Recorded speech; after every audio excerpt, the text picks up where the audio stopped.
Sonic's Green Hills Adventures Season 2 Chapter 14 The First Ultrasound. Sonic's Point of View. When we arrived home, Pretzel Mom had an excited look on her face.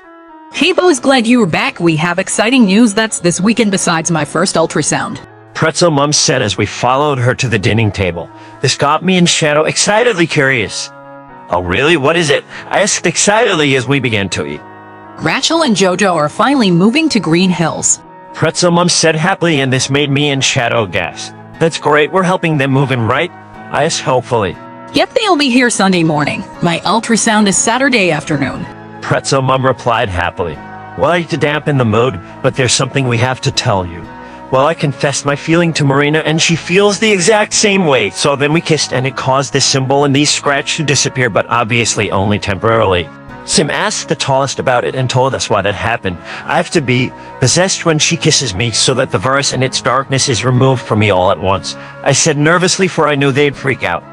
Are you serious and sure about that? Pretzel Mom said as tears fell from her eyes. Yes, I'm afraid so, but not to worry, it will work out in the end, especially now that we know Marina and my love for her will free me from it. I replied as reassuringly as I could.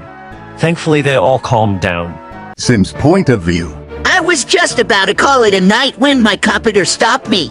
Sir, incoming transmission from the tallest. Should I patch them through? My computer asked urgently. Of course, computer. I replied as I rushed to the main computer room. Just as I arrived there, the tallest appeared on the screen. So we forgot to tell Sonic a very important warning. Tallest Purple exclaimed as I ran up to the computer. This news got me nervous. Well, if you tell me, I'll tell him. So what is it? Seriously? Sonic mustn't use any of his powers for the rest of Phase 2. Sonic won't be able to predict what will happen if he does. Tallest read it seriously. Got it, thank you, my tallest invader. Sim signing off, I say this. I saluted and the transmission ended. Thankfully, I got Sonic's phone number on the way back from Herc, so I called him and Sonic picked up. Hey Sim, what brings you to call at this late hour? Sonic asked curiously. The tallest just contacted me about something to do with your virus. Do not use your powers until I give you the okay to do so. Got it? You won't be able to predict what they'll do if you don't heed my warning. He played very seriously. Okay, got it, Sim, thank you. Sonic said seriously and I hung up. Meanwhile, Sonic was having another dream. Oh, Sonic, you think you're too strong to fall for anything up my sleeve to push you over the edge? Well, you were wrong. 10 Mr. said as Jade, Veronica, and Robotnik appeared on every side of him, so now he was surrounded. No, get away from me. Sonic screamed as he started to panic. Then Dr. Robotnik revealed a hypodermic needle filled with the very serum that Gun injected him with. No, not again. Sonic cried. Jade then punched him in the face and Veronica yanked on his clothes. Sonic was worn out from the pain. That's when Dr. Robotnik injected Sonic with serum. See, I told you. You are weak. Soon you will be my little puppet. Tammisri exclaimed as she slapped Sonic. Sonic's Point of View. I woke up in a cold sweat and noticed that my face and quills were sore just like in my dream, so I went to the bathroom at normal human walking pace. Yeah, took Sim's warning deadly seriously. When I got into the bathroom, I looked myself in the mirror. That's when I saw two bruises on my face from Jade and Tamisra, and another one group of them where Veronica yanked on my quills. That's when I broke down more than ever. I couldn't help it. I just felt so helpless, for I couldn't stop those monsters from doing this to me. Longclaw's Point of View. I woke up suddenly knowing something was wrong with Sonic, so I flew out of my room and found Sonic in the bathroom in his ball form. I immediately flew over to him. Sonic, it's going to be all right. I'm here, sweetie. I said gently as my instincts really took over. Thankfully, Sonic uncurled and looked up at me.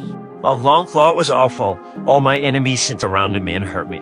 Sonic cried as he hugged me for dear life. I hugged him back. Don't worry, Sonic, justice will be served. And don't forget the first ultrasound is tomorrow. I love you so much and we all will help you through this.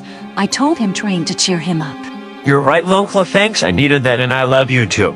Sonic said with the biggest smile on his face. That's the spirit.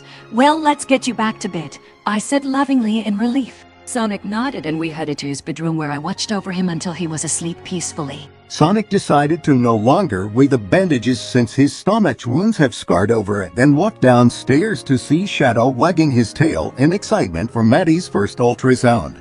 However, when Sonic entered the dining room, Shadow gasped as he saw Sonic's bruises. Sonic, what does she do this time? Shadow asked, feeling rage at Temesra rise to his boiling point.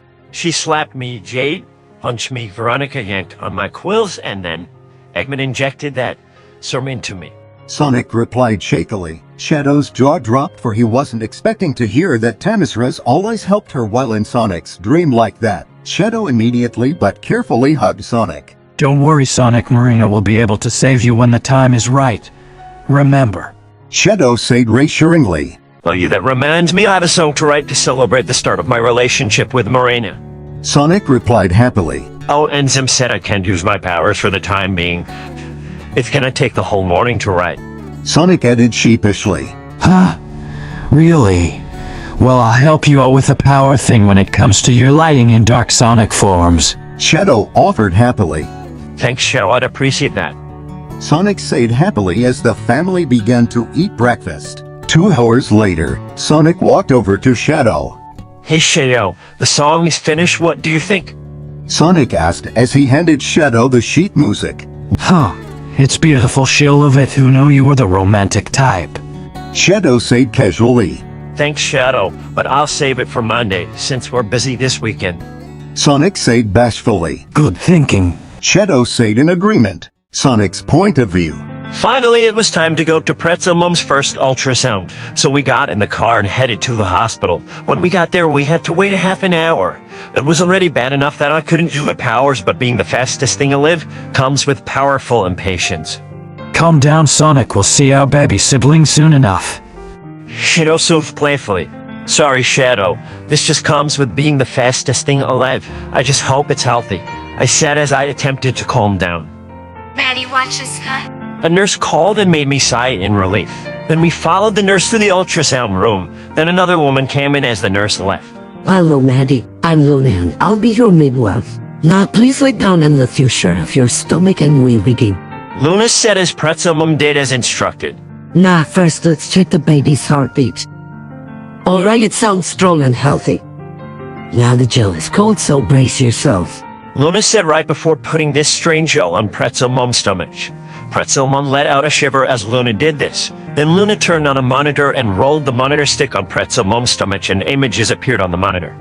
Okay, let's find and see your baby, Maddie. Luna said as she moved the device around, and a few moments later Luna's face lit up. Alright, Wachowskis, there is the baby and he's looking healthy. Luna said as she pointed up the baby's silhouette. We all gasped in delight. I even felt my tail wagging. Oh, Tom, it's so beautiful. Pretzel Mom said tearfully. It sure is. Donut Dad said and kissed Pretzel Mom on the forehead. It's so cool already, am I right, Shadow? I said happily. Yep, just imagine how much cooler it'll be when it arrives. Shadow said as tears of joy fell. I totally agree, my beautiful good children. Longclaw said as she wrapped her wings around me and Shadow. Would you like to know the due date? Luna asked curiously. But of course, Luna. Donut Dad said excitedly. It's due on November 16th. Luna said enthusiastically. Alright, now I'll be counting down the days, I said excitedly as we left the hospital.